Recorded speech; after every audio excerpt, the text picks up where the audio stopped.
Dans cette vidéo, nous verrons comment reconnaître si une suite est arithmétique, puis comment écrire la formule d'une suite et calculer ses termes, et pour finir, nous verrons comment calculer la somme des n premiers termes de cette suite. Prenons les 4 premiers termes suivants. U1 égale 5, U2 égale 13, U3 égale 21 et U4 égale 29. Pour déterminer si une suite est arithmétique, il faut calculer U4 moins U3, puis U3 moins U2, et enfin U2 moins U1. Si les résultats sont égaux, alors la suite est arithmétique et le nombre que nous trouvons est appelé la raison. Réalisons maintenant ces calculs. Comme indiqué, nous réalisons U4 moins U3, U3 moins U2 et U2 moins U1. Nous obtenons à chaque fois les mêmes résultats. Donc, la suite est dite arithmétique et la raison est égale à 8. Voyons maintenant comment écrire la formule de cette suite. La formule générale d'une suite est donnée par la relation UN égale U1 plus, entre parenthèses, N-1 fois R. U1 correspond au premier terme de notre suite et R correspond à la raison. Dans la suite vue précédemment, U1 est égal à 5. Remplaçons donc U1 par 5 dans la formule générale de la suite.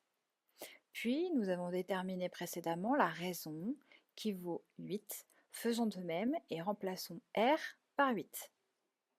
Nous obtenons donc l'expression de notre suite UN égale 5 plus, entre parenthèses, N-1 fois 8.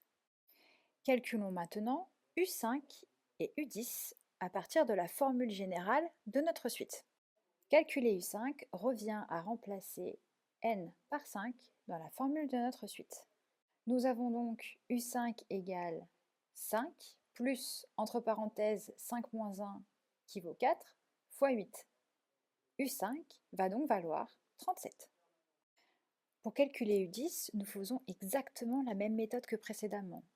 Sauf que cette fois-ci, n ne vaut pas 5, mais 10.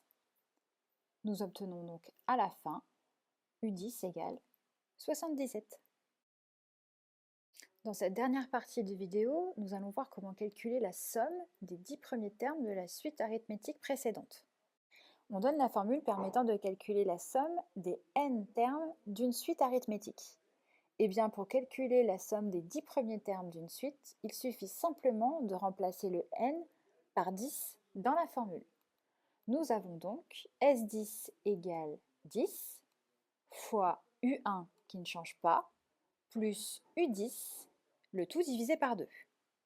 Nous avons vu précédemment que U1 était égal à 5 et U10 à 77.